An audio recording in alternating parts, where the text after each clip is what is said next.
Quando eu terminei o meu mestrado, eu não quis emendar no doutorado, seguir uma carreira acadêmica dentro da universidade. Eu quis trabalhar numa instituição de pesquisa de guarda de acervos e foi assim que eu cheguei à literatura de cordel.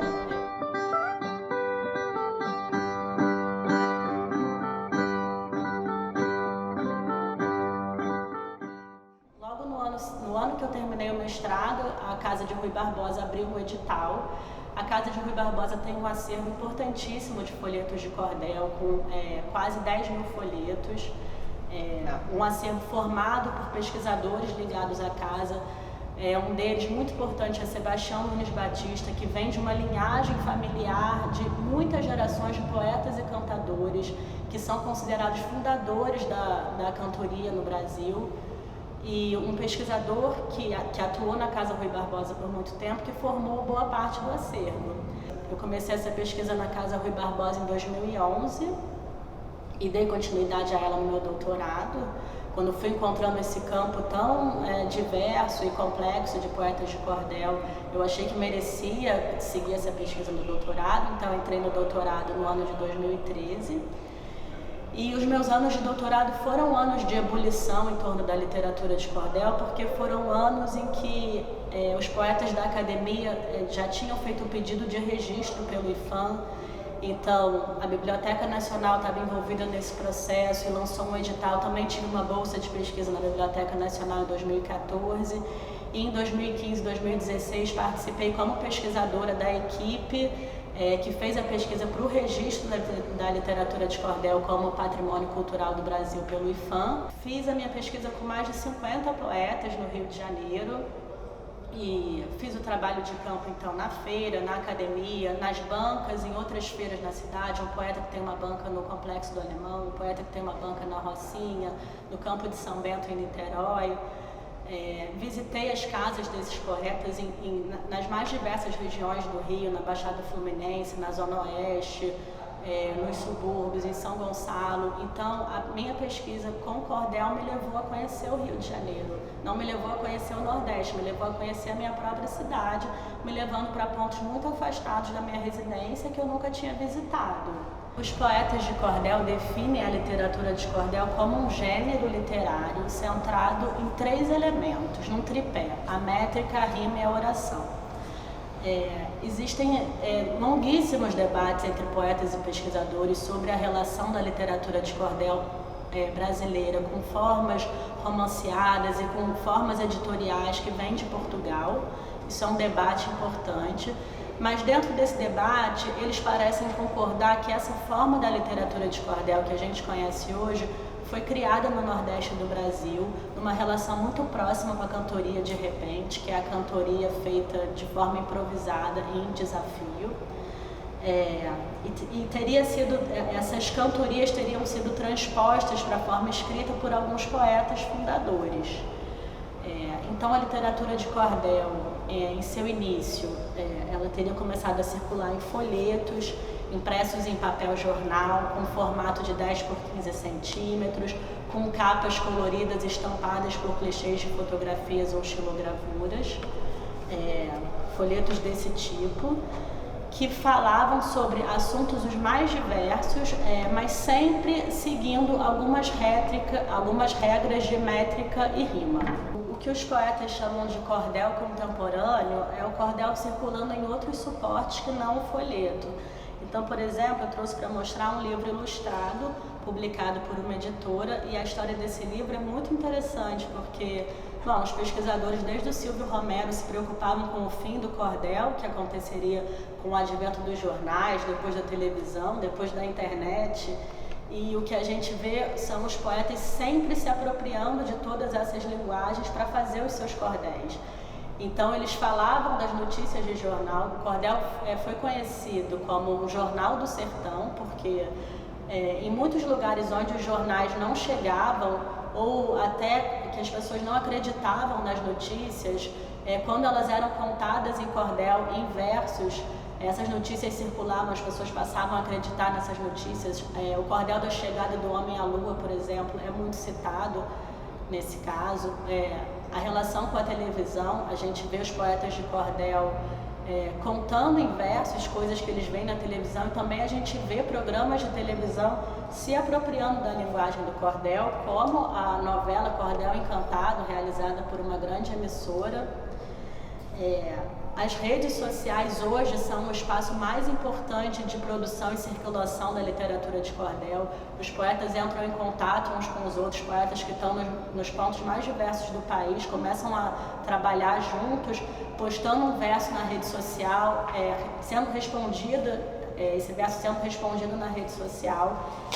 E esse livro, eu acho que assim, muito...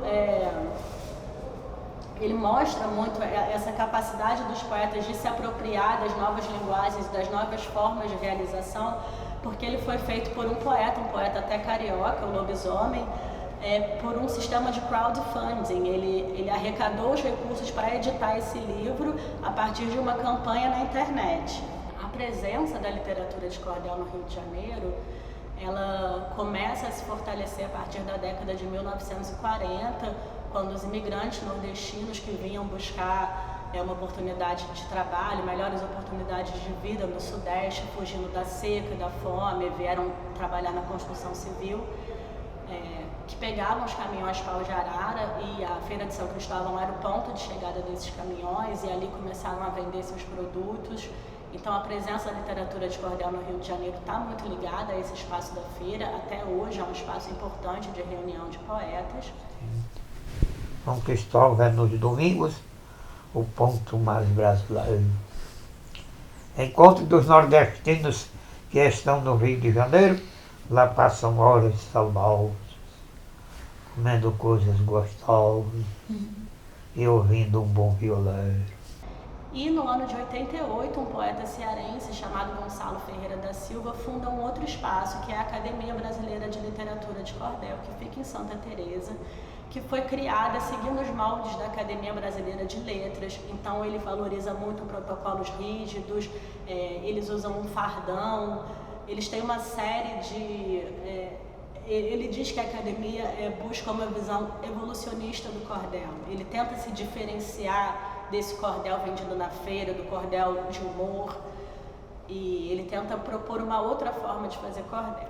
Quando você trabalha o cordel, em que você cumpre com elegância e personalidade todos os fundamentos do cordel, este é o novo cordel. Este é o cordel evolucionista. Esse é o cordel perfeccionista.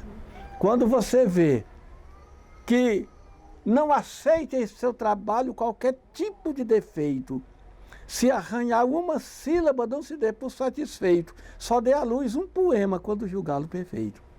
Essa recomendação já é encaminhando o produtor para uma linha de um novo cordel. Eu fui descobrindo outros poetas pela cidade que não estavam nem na academia nem na feira e faziam seu cordel de forma isolada, muitas vezes isolados de qualquer circuito de produção e de edição e de divulgação e venda. Poetas que preferiam não se envolver nessas disputas entre feira e academia, e poetas que faziam esses versos em sua vida cotidiana, pegavam um trem, escreviam um verso sobre a viagem de trem, iam a um hospital, escreviam um verso sobre o atendimento.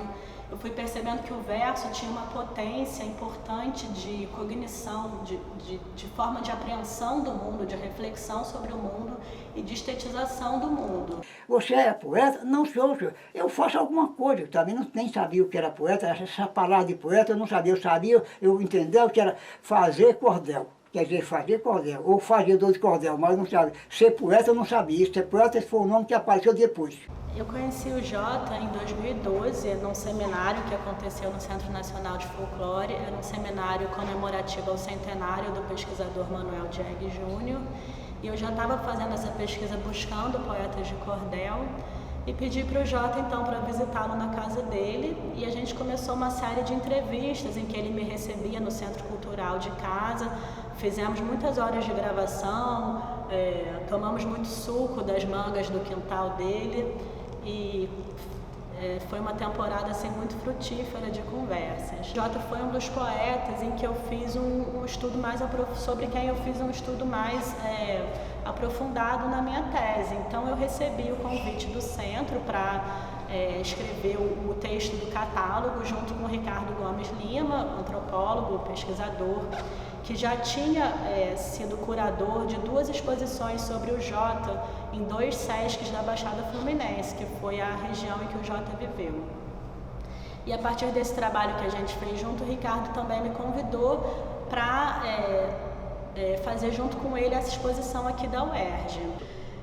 Na pesquisa também, nessa dinâmica de fazer entrevistas, eu descobri coisas importantes sobre o cordel, porque muitas vezes eu chegava à casa dos poetas um pouco ansiosa por desenhar uma história de vida, com um roteiro de perguntas, e esses poetas queriam apenas passar o dia lendo em voz alta seus versos para mim. Existe essa ideia, né? O cordel está no entroncamento entre a oralidade e a escrita. Existe a ideia de que você só sabe se um cordel está bem feito, bem metrificado e rimado quando você lê em voz alta. E como muitos desses poetas eles não vendem para o público, eles não se apresentam publicamente, eles fazem esses cordéis muito para si mesmos, ficam guardados em cadernos de rascunhos em casa. Quando eu chegava à casa deles, para alguns poetas era a primeira oportunidade que eles tinham de ler os cordéis em voz alta. Então, muitas dessas entrevistas duraram 6, 8 horas seguidas, com os poetas apenas querendo ler os versos para mim. E aí eu entendi uma coisa muito importante sobre a literatura de cordel, que de fato ela é feita para ser falada e cantada em voz alta. Entendi como esses patrimônios eles são incorporados no corpo das pessoas, como esses ritmos de leitura são incorporados no corpo. Tem um poeta de cordel carioca que ele diz que ele aprendeu a métrica e a rima porque ele pedia para uma nordestina que morava no Complexo do Alemão ler os cordéis dele em voz alta. E aí ele vê onde ela engasgava, estava o erro dele na métrica e na rima. Que eu fui descobrindo na minha pesquisa, a partir dessa definição muito rígida do cordel, como centrado nesses 3 elementos do tripé, é que muitos poetas falavam para mim que eles privilegiavam um 4º elemento, que seria a alma do cordel, o coração, e que não necessariamente as regras rígidas de métrica e rima comportariam esse elemento da alma, que seria o 4º elemento. Teve uma estrofe de um poeta que foi fundamental para determinar os caminhos da minha pesquisa, do poeta campinense, em que ele diz: que ninguém não se ofenda, mas vou dizer a verdade, confesso que sou avesso a qualquer formalidade que vem para atrapalhar minha criatividade. Então, o meu olhar sobre o cordel, ele parte muito dessa ideia da criatividade e de como esses poetas que faziam cordéis em espaços tão diversos, da feira, da academia, espalhados pela cidade do Rio de Janeiro, foram criando as suas próprias formas de fazer cordel e num debate muito acalorado com essa forma tão rígida das regras de métrica e rima. Nesse processo de pesquisa, então, eu fui percebendo também muito a partir desses materiais a minha aceitação no campo. Por exemplo, passei uma noite assistindo a uma cantoria de repente com os poetas e um dos cantadores gravou a cantoria e me colocou na capa do CD. Um outro material que eu guardo é o CD do poeta Cabral da Cabaceira. Ele me convidou para escrever a apresentação do disco. Ele queria colocar a foto do garçom e da antropóloga e conseguiu fazer isso. E acho que uma consagração importante, assim, que fala não só do processo de reconhecimento do cordel como patrimônio material, mas fala do processo de reconhecimento dos poetas sobre o meu trabalho, é esse cordel do poeta José Franklin, em que ele está narrando um seminário em que a gente dividiu uma mesa, um seminário no curso de letras da UFRJ, e ele incluiu algumas estrofes falando de mim. Ele diz: Ana Carolina é em cordel uma doutora, se especializou, atua como professora, mas tudo começou quando era só pesquisadora. Falou lindamente sobre a tal catalogação, subiu morros e favelas com a prancheta na mão, esquadrinhou os poetas, foi na própria região. De um grupo de estudo, fez parte do pessoal, que levou a patrimônio e bem imaterial, agora ele é cultura de alcance nacional. Ficou muito claro para mim que a gente está tratando aqui da questão da desigualdade social do Brasil. A gente tem poetas de cordel que fizeram uma obra muito rica, contra tudo e contra todos. Foi uma obstinação deles próprios conseguir realizar isso, quando tudo dizia para eles que eles não poderiam fazer isso. Então, eu queria chamar a atenção aqui para a importância de se preservar esse patrimônio quando a gente tem um instrumento jurídico do IPHAN que diz que preservar um patrimônio cultural é apoiar a continuidade desse patrimônio. A gente precisa mais do que nunca garantir condições adequadas de vida, de sustento, de garantia de direitos, de garantia da diversidade cultural do Brasil, num momento em que a gente está sofrendo uma série de ataques à nossa diversidade. Então a gente precisa garantir direitos, direito à cidade, direito às suas práticas religiosas, direito às suas práticas culturais, aos realizadores desses patrimônios que são o que nos formam.